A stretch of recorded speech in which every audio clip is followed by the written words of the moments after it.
Grab your Bibles if you're able, if you brought one with you, or if there's a pew Bible near you, or if you brought your smartphone and you'd like to look up the Gospel of John in the 8th chapter. I was speaking with people I know earlier this week, regular attenders, whether it's online or in person, and I said, you'll be excited to know I don't only talk about demons and spiritual warfare, because that seemed like we were locked in that battle for a while on previous Sundays. So then you read the sermon title and you're like, what? Wait, I thought we were talking about something different. I mean, we're in a completely different gospel.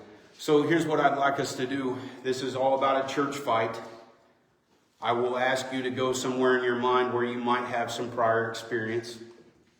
And we'll use that as a springboard to maybe read this passage that comes from today's lectionary as one big chunk, knowing that we're only hearing a portion of a fight. But in that attitude, very common to how fights go down, you really only know pieces of it. You know, I missed the first part, what happened. Or if you were watching it on TV, why didn't you pause it? Can we rewind? I missed what he or she or they said or did.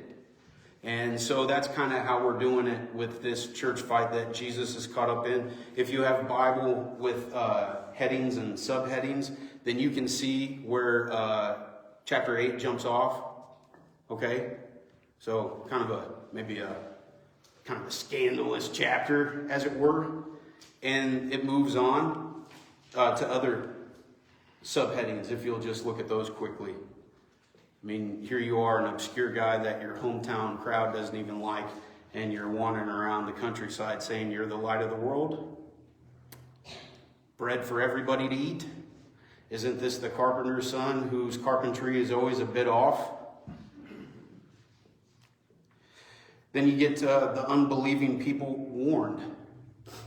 And if you're a believer, you wouldn't want to be told you're unbelieving. So that's the crowd, just so you know. That would provoke anger in some folks, I think, you'd imagine. And then we skim on and we have Jesus and Abraham. So this will be tricky for us when we get to it because we're not Jewish folks. And a lot of Christians leave the Old Testament to collect dust. So we've got some Abrahamic issues, but maybe that helps us on St. Patty's Day where some of us just like to wear green and others of us are just truly Irish. And there's some divide there, right? So you can see that come up in terms of cultural elements, you know, truly genetic ties to a lineage involving a father Abraham with his many sons. And then maybe we jump on down to verse 42 and applaud because that's the shortest contextual instigation of a sermon that I've ever delivered. So rah, I didn't spend 20 minutes getting there, Chuck. Here we go. Jesus told him. Oh, let's keep going. Verse 46, sorry, I'm trying to be funny. Which of you can truthfully accuse me of sin? And since I'm telling you the truth, why don't you believe me? Anyone who belongs to God listens gladly to the words of God, but you don't listen because you don't belong to God. Ew. You want to be told that someday? Yikes. Not nice. Jesus said it, not me. The people retorted. Exclamation points mean excitement, so I'm going to get loud. You Samaritan devil! I don't know how you'd say it. Didn't we say all along that you were possessed by a demon? No, Jesus said, I don't have a demon in me. I honor my Father, and you dishonor me. And though I have no wish to glorify myself, God's going to glorify me. He's the true judge. I tell you the truth. Anyone who obeys my teaching will never die. The people said, now we know you're possessed by a demon. Even Abraham and the prophets died. But you say, anyone who obeys my teachings will never die. Are you greater than our father Abraham? He died, and so did the prophets. Who do you think you are? Jesus answered, if I want glory for myself, it doesn't count. But it is my Father who will glorify me. You say he is our God, but you don't even know him. I know him. If I said otherwise, I would be as great a liar as you. But I do know him and obey him. Your father, Abraham, rejoiced as he looked forward to my arrival. He saw it and was glad. The people said, you aren't even 50 years old. How can you say that you've seen Abraham? And Jesus answered, I tell you the truth. Before Abraham was even born, I am. At that point, they picked up stones to throw at him, but Jesus was hidden from them and left the temple. You know what, young man? I had a mind to bring me a big old rock, of which I have done before when we get into one of these situations where people are going to throw rocks at other people. Just to drive home the point, we can all pick them up. And if I threw this one at you and actually connected like I was a major league ball player, you'd be hurt. You'd be crying. You'd be bleeding. You'd be pretty tore up. And the rest of the world would not even blink and say, that was really nasty of you, Jordan, because y'all would have rocks too, and you might be trying to get after it. Now I was thinking to myself, these folks are at church, and they're having a church fight. So where does one get rocks at church? I mean, they just have rocks lying around at church. I mean, I know these are the olden days, but where are these rocks at church? And so I started looking for the history of, like, how did folks go about stoning folks to death in the olden times? Hard to find in this world of legalized marijuana, let me tell you, when you're trying to connect that on Google. So I'm looking, and then I start going back because, like I said, we're picking up maybe 3/4 of a way through a fight. I'm glad somebody got the joke. Good Lord. You know, I was just getting lost in the weeds because they told us where the rocks was from. They brought them to church with them when they brought that whore with them. But see, you don't want me to use that word because that might be a bit too scandalous. The woman caught in adultery by herself. You get? It's all cattywampus from the get-go. It's all just messed up from the get-go. You ever found people that seem to went to church for the wrong reasons? So we're all on the same page here. They brought a woman I caught you. Like, how do you do this, man? Y'all ever caught somebody in adultery? Don't answer that question. I mean, well, then what'd you do? Get her! You get out of here. They brought her to church. Brought her to the synagogue. Threw her at the carpenter's son's feet. Okay, big guy, tough shot. Answer me this. Because you know when you're doing the right thing, everybody's always going to be telling you you're doing the wrong thing. And they're always going to be looking to trip you up. So that's where they got the rocks. I got a little brain cells working in there. I want to tell you about some of the fights I've been in at church. Now, I'm sorry. There's people going to be watching and be like, is he talking about me? I might be. You shouldn't have fought with me. Now, sometimes I've instigated fights. You might have been privy to one of them. You might have one time gotten a letter about me warning you about how I do things. I'm telling you, there's emails out there, text messages. You know how the grapevine works. I used to conduct business meetings and then find out that the real business meeting happened in the parking lot after they saw me drive off. You know, most fights that involve your boy here, they happen somewhere other than where I'm looking. And you might know the same. If you got beef with people, we usually don't connect eye to eye to hash it out, right? So church ain't no different. It might even be worse. Just subtract the word might. It is worse. Let's be honest with each other.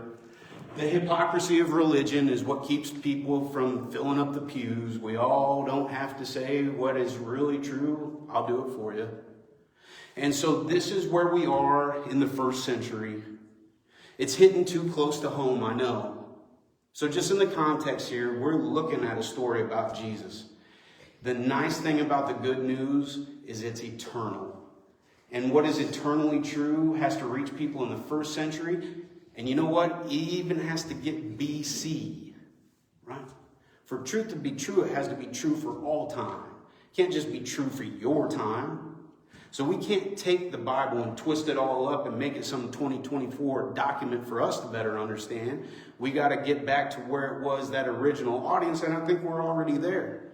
I'm telling you just little glimpses and little tastes of what I've experienced in my time of walking with Jesus and trying to serve the Lord.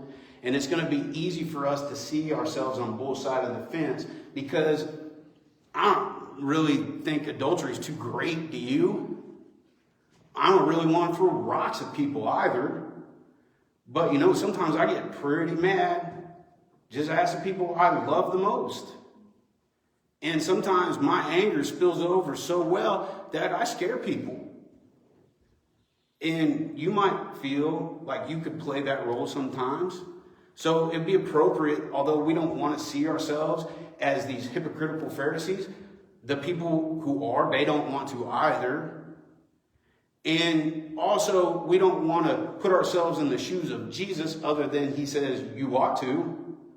I mean, if I'm going to die on a cross, shouldn't yours kind of look like mine? And see, part of the problem with our 2024 aspect of Jesus is like, he doesn't judge anybody. Have you not heard? I mean, you can snuggle up with Jesus and just tell you you're pretty and everything's okay. But you know, if Jesus was doing that, he would be lying to you. And Jesus doesn't do that. And so some of the convicting elements of this good news preacher seems to be like it's kind of damning a great portion of people who don't want to be damned. They don't want to be chaff separated from the wheat. But at the same time, the things I struggle with or find that are vices unto me, or those sins that really do well to sneak into my life, they might not penetrate your spiritual skin. But this is all going on a Sabbath day, y'all. Here we are. We was in Mark a while back, and that was going on a Sabbath day when people was coming to church. Here we are again. We've bitten off that big chunk of scripture. Let's get back into it piece by piece, see what we can better understand. Are you with me? You are. Don't lie to me if you're not. All right. 46.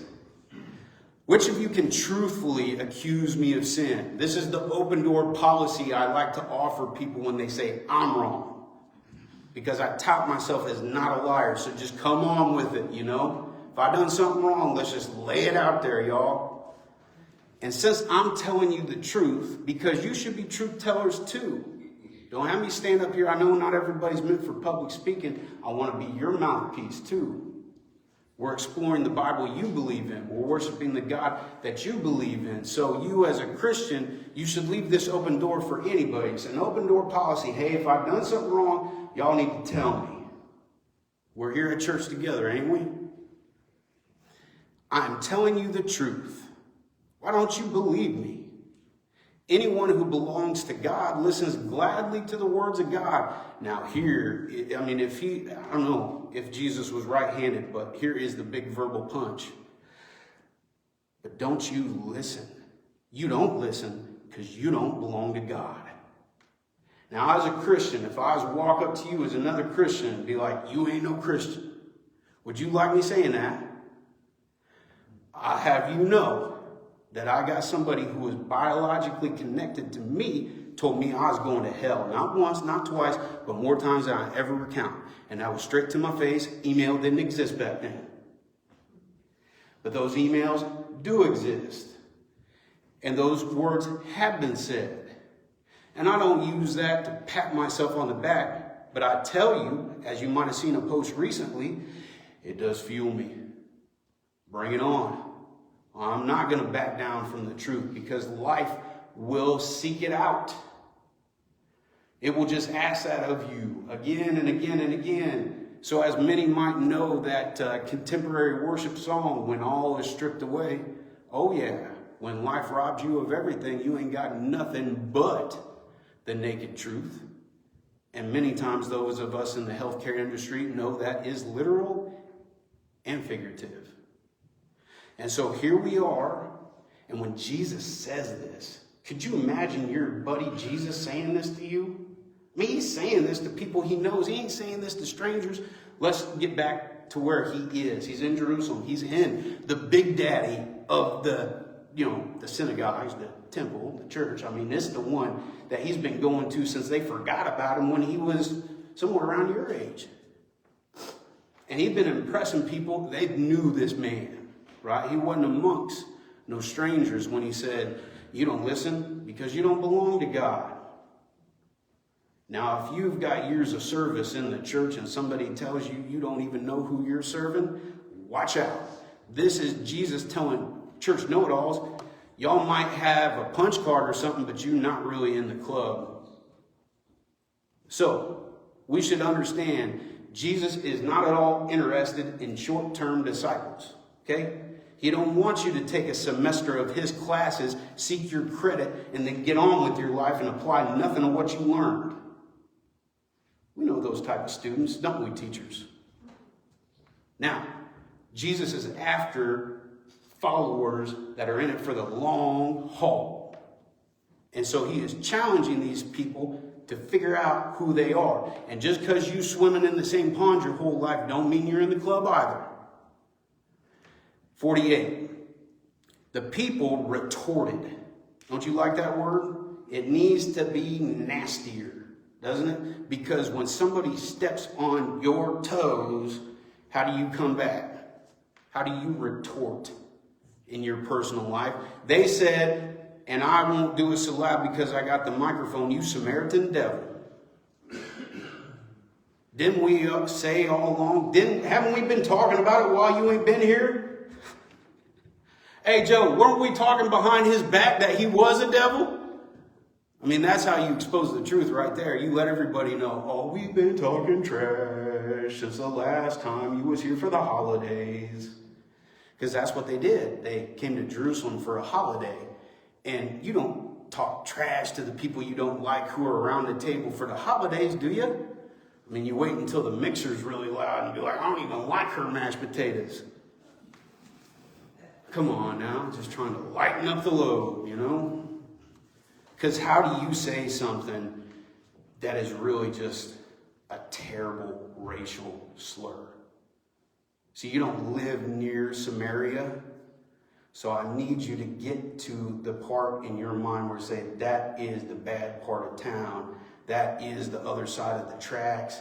That is where they live.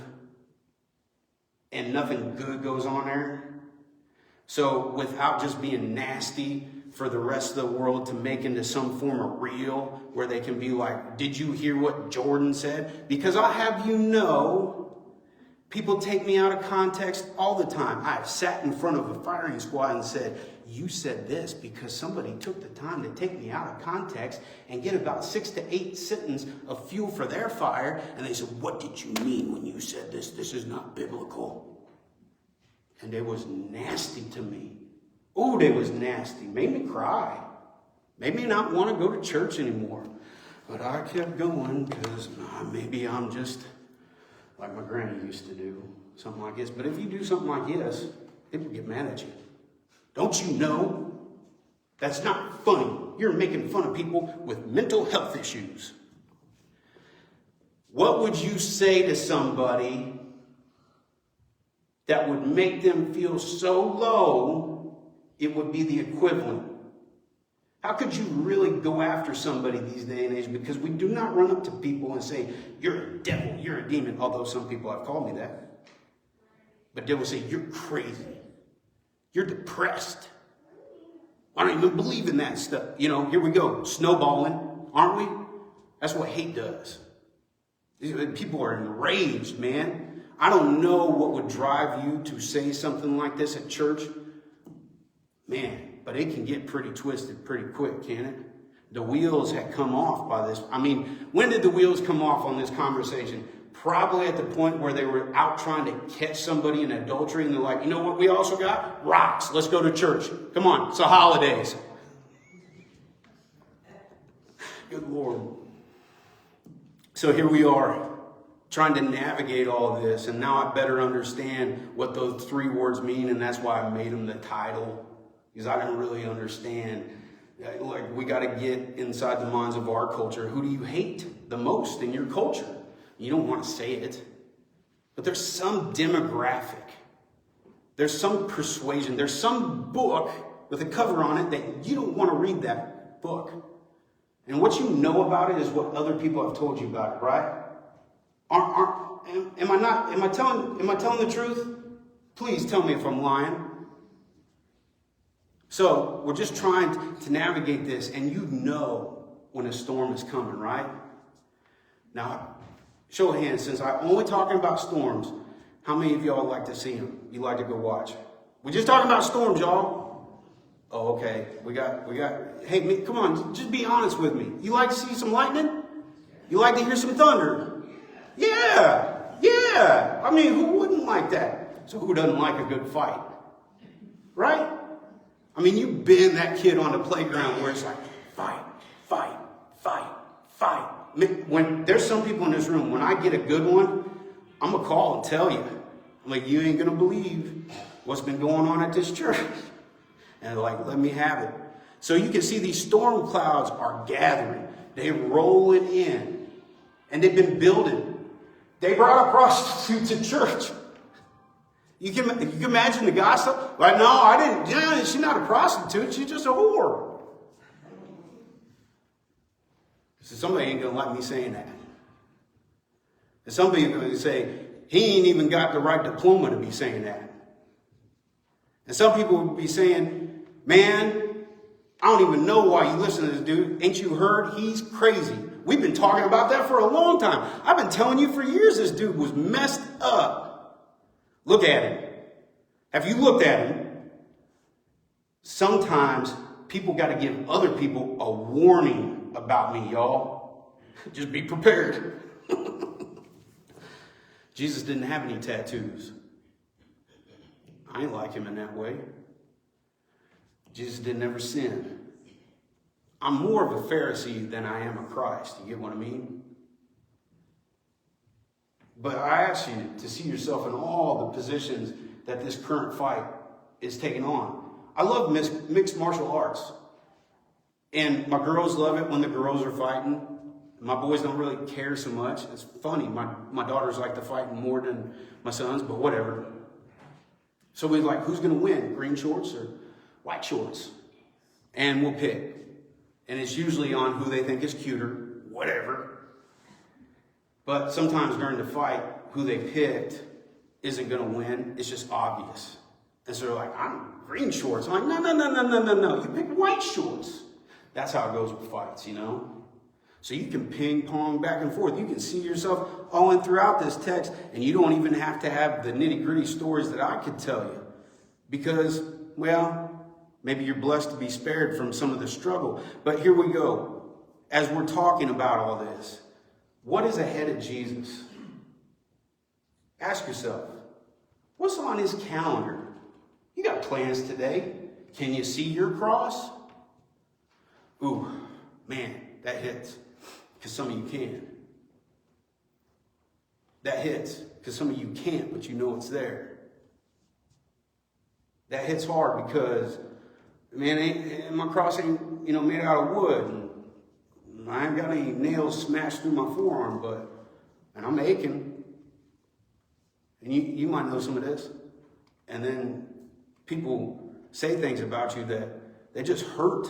They hurt really bad. You might feel like in some proverbial way you are nailed to some form of a cross. And as Jesus is nearing this, the storm clouds of his life are gathering. And we all agree we're attracted to that. Whether we like it or not, whether we believe in it or not. Because you know how this works. Have you seen the forecast? There's going to be a storm like next week. It's going to be really, really bad. What does a weatherman know? They're always wrong. And then you remember a few weeks ago, and this time, next year we'll be like, remember that big snow and ice and all this? And, and that's how it works with storms. That's how it works with these fights. And that's how it works when a cross is in your future. And, evil becomes more deadly the more you go towards what anybody would run away from. Why didn't Jesus? They always say, like, he didn't go very far. Dude, come on, man. They're going to kill you here. Let's get on the road. You're all into walking and traveling. Let's see what's up in Ireland. I don't think they'll crucify you there. But he stays around all of this. That should be a telltale. Why do you keep going to church, Jordan? That's so bad. Why do you just quit? I quit. I just live in a world where like, people tell me, Christians tell me, don't they tell you? You ain't got to go to church. You don't have to go to church. Have you not heard? What are you doing here? You don't have to be here. And a lot of people in Jesus' day be like, yeah, you're right. I don't. So tell me about the fight. That's the whole reason I'm not there in the first place. Y'all see? Y'all are on the same team and you're just fighting with each other. You've known each other for years. I mean, so what if he doesn't have the same credentials as you guys? Did you not hear? He's healing people.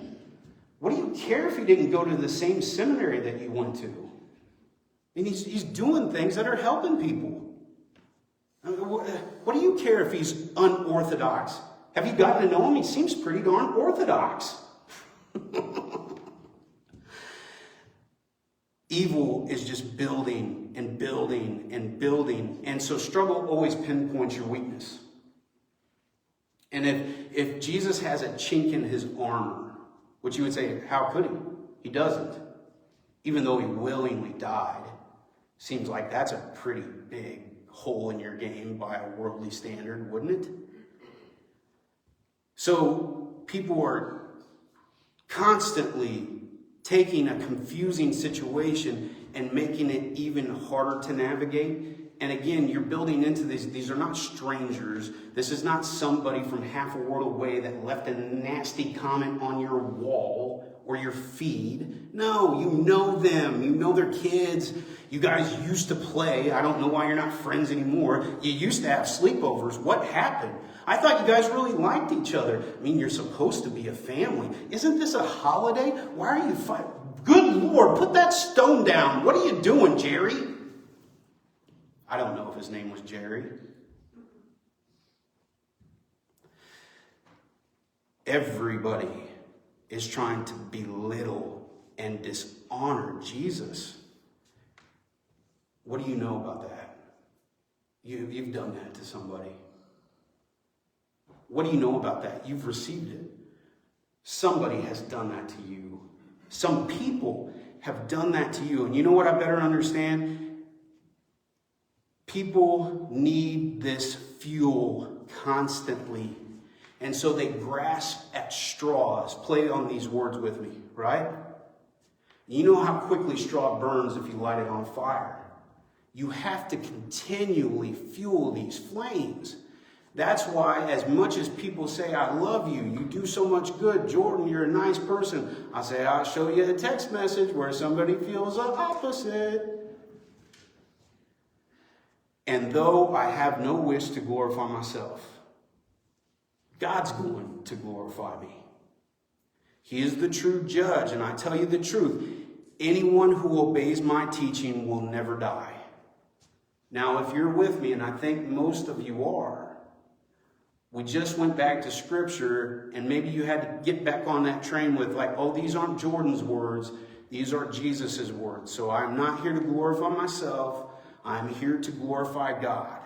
And when you say that as a Christian, you walk in the shadow of Christ. Now that's an honorable position. But some years ago, I confided in my earthly father, because I do that from time to time, and I said, Dad, I am convinced I'm going to die a horrible death. I can't shake it. I have this overwhelming feeling that I know. I fear it, Dad. I'm really scared. When a child tells their parent that, it doesn't matter how old you are. You know, why would you say that, son? Why would you tell me this? I said, Dad, I haven't seen a death that isn't horrible yet. And here I do, all the day long. I try to partner with people and say, here's how you're going to do it. Here's how the love of Jesus is going to make this horrible act beautiful. You think Jesus could get up next to the cross with the other two thieves? It's like, yeah, it looks painful. Let's not do that. Y'all still believe. Come on now. Yeah. Jesus wants you to be an example. He needs you to be an example. Whoa, whoa, whoa, whoa, whoa. Does he? Want and need are generally not the same thing in human eyes.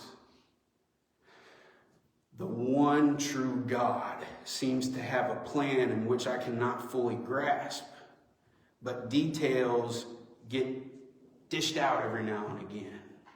And so you see it even in horrible conflict. And so when you see the teacher going towards conflict and evil and hardship and pain, what would a student do other than that? I mean, the good students. I mean, were you not raised in a household where people wanted you to get the best grades possible? But no parent would want that for their child. So maybe you see some of the conflict that's going on at this church service, because a lot of times when we get together at the holidays, moms or dads are there as well. You might be sitting next to them right now if you're blessed to do so. Mother Mary is in the crowd. My mother used to tell me, "You're handsome. Girls like you, Jordan. You're a good-looking kid. Like, you're my mom. You have to say that." A few weeks ago, we were hearing this voice, or we were pretending to hear this voice from heaven that said, "You're my kid. I love you. There's nothing you could do ever make me stop loving you." And the voice, that human voice, is in the crowd, watching her kid get tore up by other people that they had known for a really, really long time. As a young man, I sat in a church basement with a former Sunday school teacher who told me I was walking in the wrong way. Her husband, a dear friend of my grandfather, spoke on behalf of my dead grandfather and said I had misread my calling in life, that I was not fit to serve. Just look at you. When I walked home, I had no vehicle at the time. Hurricane Katrina was all during this. I was so beat up by it all because I knew every name around that circle. And some of them were just as beat up by the whole experience as I was. How could anybody say that to someone? How could somebody be so judgmental? You've known each other for decades. You've known family for a long time. But in that meeting, voices who were opposed were very silent. They hugged me later. I wanted to run away from that. I didn't want to go towards that cross no more. I tried really hard. Y'all might know a prodigal son or daughter. I gave my hand at that. You might have too. Try to walk back into church, saved by grace, but known as a sinner.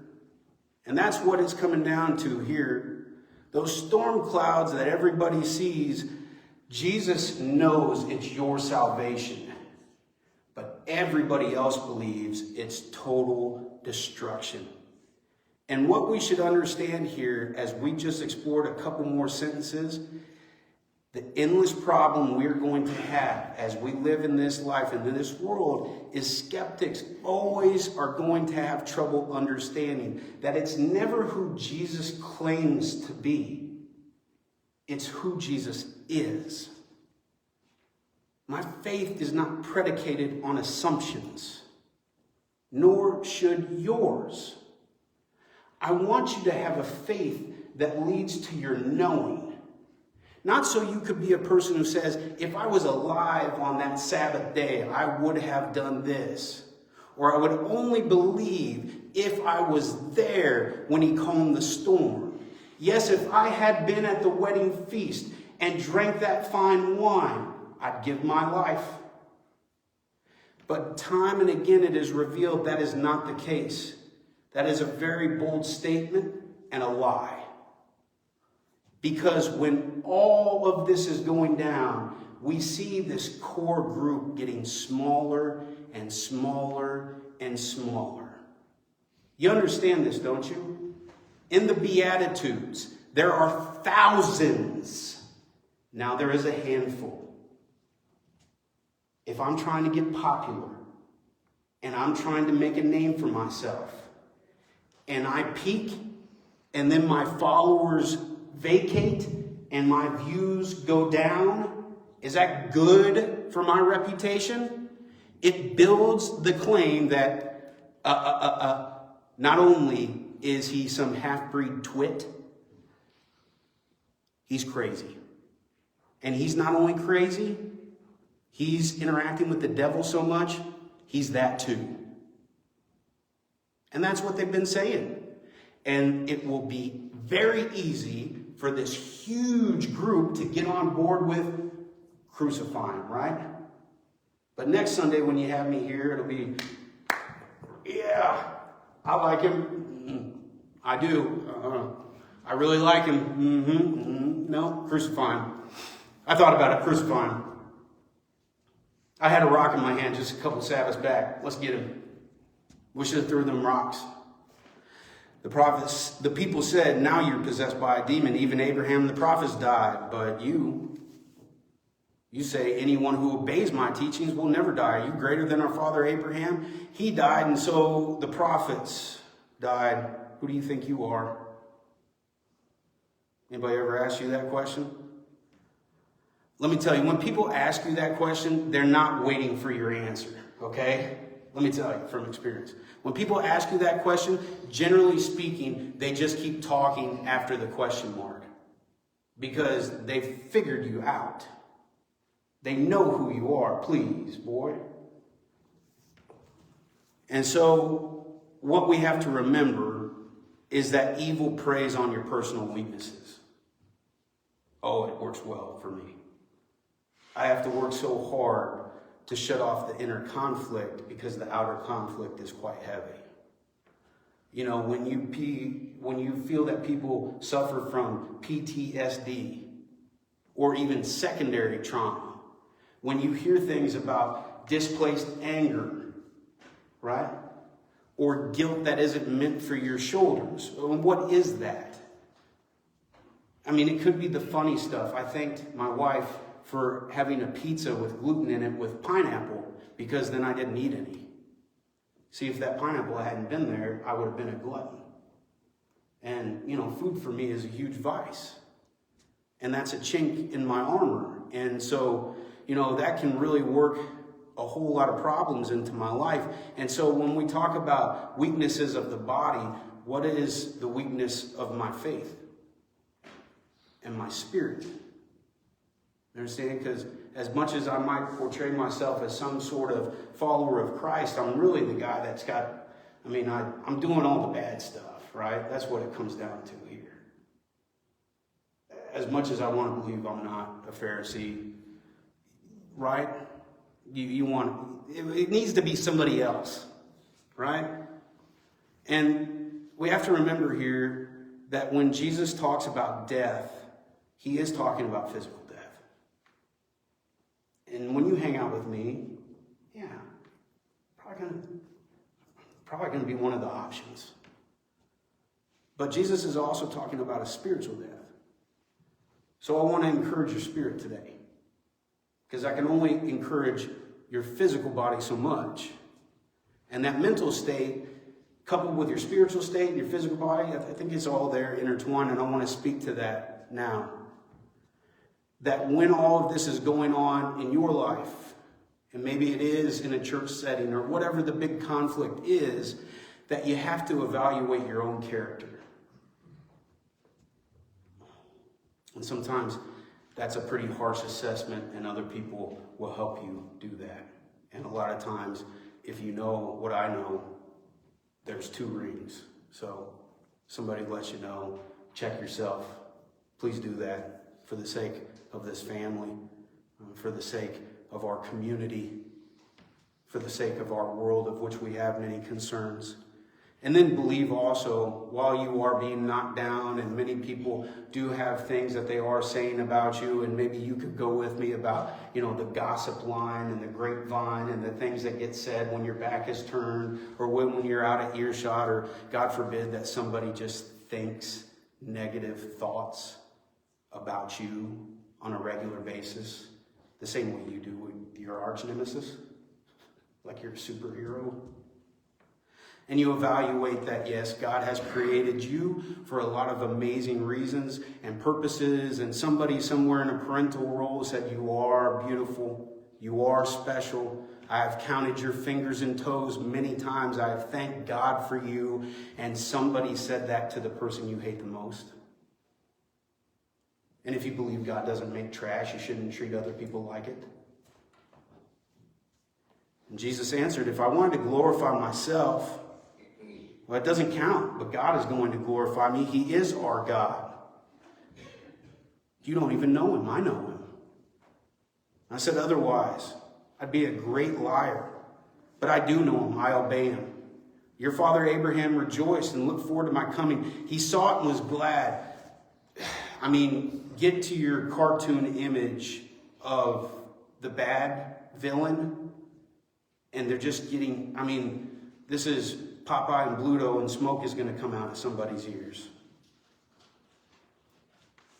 He saw it and was glad. The people said, you're not even 50 years old. How have you seen Abraham? And Jesus answered. He answers in the most blasphemy type of way he could. I am. He says the name that for centuries and centuries, people would not even speak for fear that God would strike them dead. Now ask yourself, how many Christians do you know that not only say, I don't have to come to church, they don't give a second thought to utilizing the name of your God in a negative way? And if you Christian, called that an error, you would be in judgment for judging them. Shall I turn Paul Harvey on again for some of you? At that point, young man, at that point, young lady, at that point, older gentleman, at that point, senior member of the church who makes delicious cookies, I'm available anytime you need me. They picked up their stones that they had only put down not too long before. They're right here. Let's use them now. And then what does Jesus do? He showed up to the party alone. Well, he made a name for himself. He already had quite a reputation. And he left alone. It'll ask you everything. Following Jesus will ask you to do more than you ever thought possible. And when life takes you to that limit, this is where I want you to believe God will take it the rest of the way. You've got more in you than you realize right now. More ability and more potential than you could ever imagine unlocking. I think you feel that you have no more to give. And that's okay. You can trust in a God who will take it the rest of the way and not leave you behind, but join you in it. Let's pray together. Oh, we worship a Samaritan devil, and his name is Jesus Christ. We worship a God that was nailed to a cross, that was stripped of all earthly possession. We worship a man that chose willingly to die, and for 3 years before, never have a bed to rest his head. We worship a son who others said, this is not him. We worship a man who showed the world he was the Messiah, and all the first century versions of us instead said, let's get him to the tree. Thankfully, we worship a God who forgives every sin, who died and paid every price, so that those who believe, God loves everybody. He wants that none would perish, but would have life everlasting. And so this is a prayer of challenge, thankfulness, in the name of Jesus. Amen.